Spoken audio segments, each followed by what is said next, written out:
Greeting to all. In last video we have discussed about causal and non-causal system with the two numerical problems, and with that now we are going to discuss about another type of discrete time system, that is static or dynamic system.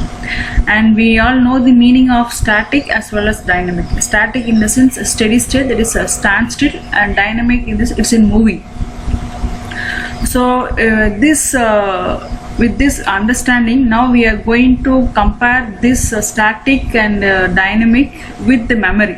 Now if we are going to have a memory in a system, then we can say that as a dynamic system, because it is going to relate with the previous state. Whereas in static, if we can say this as a memory-less system, because it is a standstill, it should not depend on the other nearby states. So we can say this static as a memory-less system and dynamic as memory system.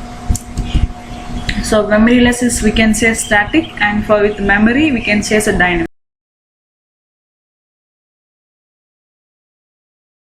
Now this is a question: y of t is having a into a times of x of t. So now we'll substitute the value of t as 0. What will happen if you are going to substitute the value of t as 0? The equation will become a times of x of 0, and in this equation we are having only the present state.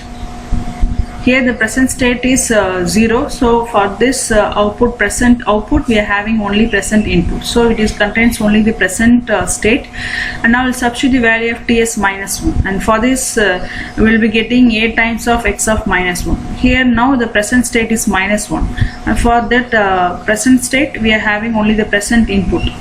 And now substitute the value of t as +1, and the equation will become a times of x of 1, and the present state is 1 and the output contains 1, so that the input is also having +1. So we can say this as only a present state. So in all the possible cases we are having only the present state. It means we are not having any connectivity between the past, future and the present states. So we can say the system is not having any memory.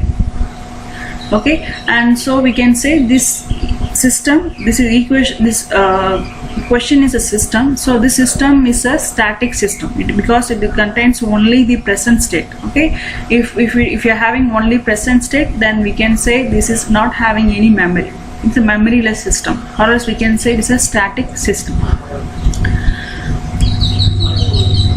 So with this understanding, now we are looking into the question for understanding the static and dynamic state of a discrete time system. So here also we are having 4 numerical problems, and solve these questions by our own.